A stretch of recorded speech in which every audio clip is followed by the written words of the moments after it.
Queen's Voice. Peter Kefalas back with you again. Appreciate you tuning in. Hope everyone's doing well. On this segment, we're going to talk about the thin blue line. So what is the thin blue line? So I'm referring to the NYPD. We know in recent times, the radical left socialists, communists, and Marxists have defunded and neutered the police.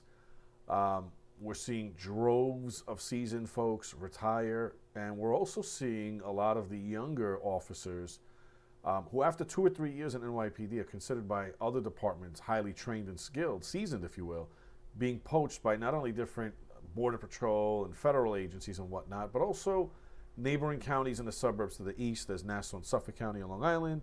North, there's Westchester, Putnam, Orange, Rockland, and over to the west, there's several towns, cities, and counties in New Jersey. Just to name a few, including Texas, Florida, so on and so on. We also see the ads in newspapers and online, social media, where a lot of the time they will give them a huge bonus. They will pay their moving expenses. And these guys and girls are able to make more money, do their job, and they say they're being treated better in these other cities and states and counties. So you don't have to be a brain surgeon to figure out, why we're losing all these seasoned people and even some of the less seasoned people after a couple of years on the job. So let's get into what we're talking about today. Right now, the staffing crisis has reached a breaking point as the department does a lot more with a lot fewer officers. And that's been going on for a long time. I think really Comrade Bill, our last idiot mayor, was the one who started this whole, problem that we're having now. Now, the cops are saying that due to the exodus, large areas of New York City are left unprotected. Now, with low numbers, many cops are doing a lot of overtime, but this is burning a lot of these cops out. So I've spoken to a few of them off record.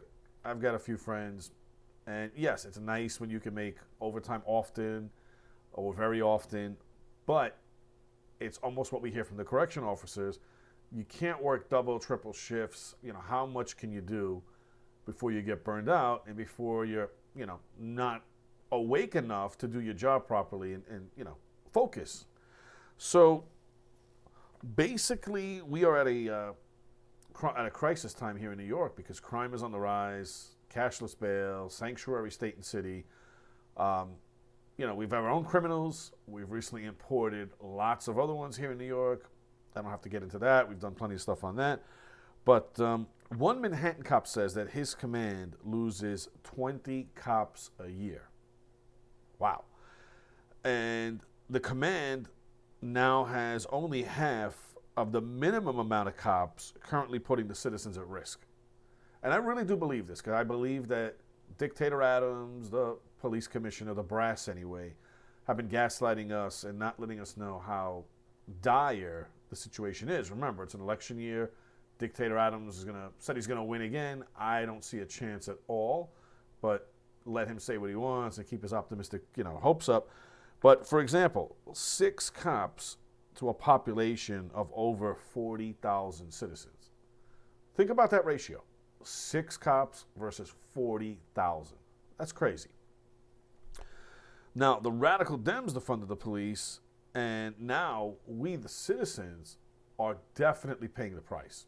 All you have to do is walk outside, take the subway, walk around, read a newspaper, and this has been going on for a long time, sadly, and the city is, every day getting worse and worse, unfortunately. So what are the unintended consequences of the radical left's defunding the police? Early retirements, cops who are, seasoned but still new, a couple of years on the job, being poached by other agencies around the country. Some next door counties, north and south and west of us and east of us, and some far away.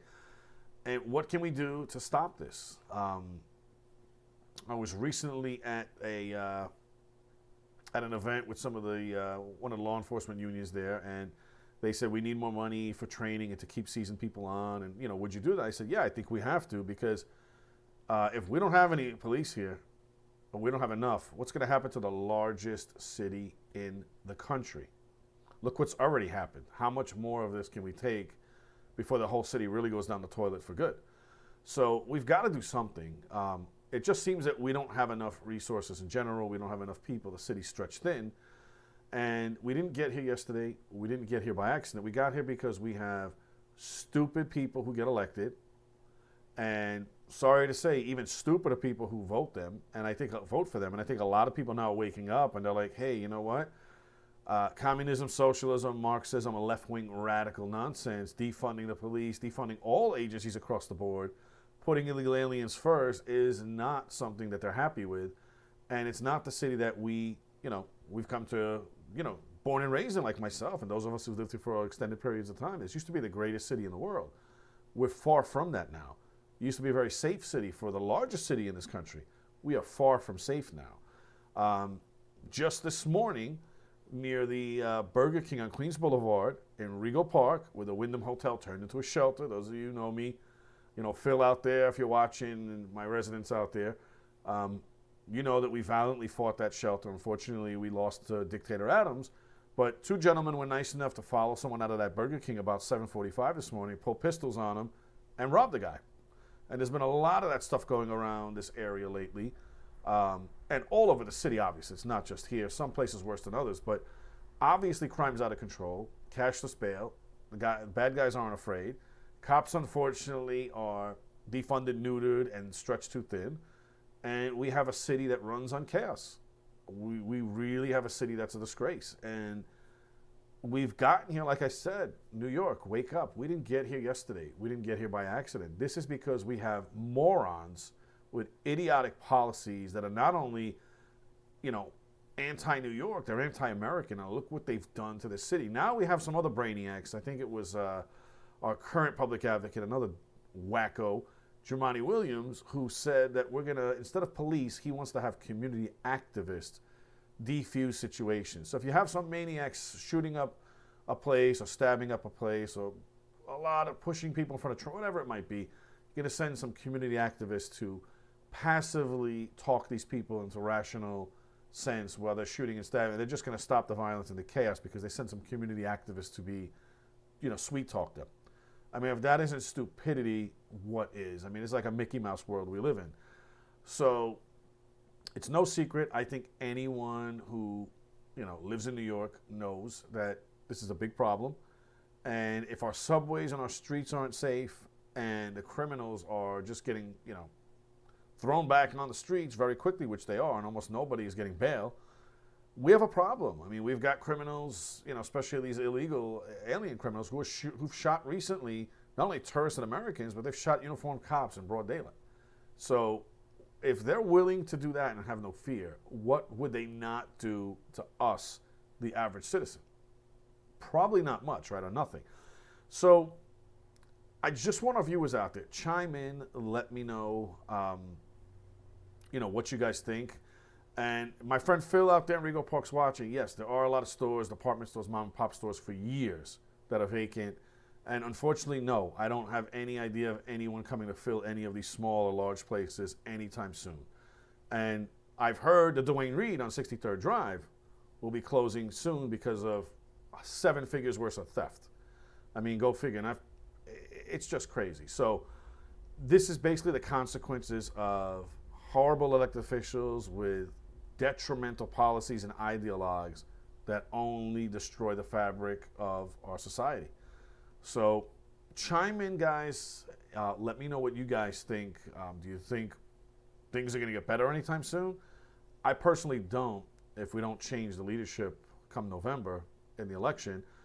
And I don't know. This might be do or die for us because this city's headed off a cliff. And if you look at just who's trying to be mayor, I mean, if that doesn't tell you, at least on the Democratic side, we're in a lot of trouble. So we've got to elect people on the other side. We've got to put a new team in, so to speak. And we have to start doing something productive. We have to do something that can bring this city back from the brink of destruction, And I don't think I'm exaggerating. This city is in a lot of trouble. How much more can America's largest city take of complete chaos, dysfunctioning government, and all the horrible policies and stuff that follows when you have the vast majority of elected officials off to see the wizard and they're just crazy. So thank you for tuning in as always, Queen's Voice. Greatly appreciate you. Please share, like, and subscribe. If you haven't done so, it really does help us out. Costs you nothing, takes you a second. And put the comments in the comment section, guys. Let me know what you think. Chime in. Peter Kefalas with Queen's Voice. And as always, be safe, take care of each other. Bye-bye.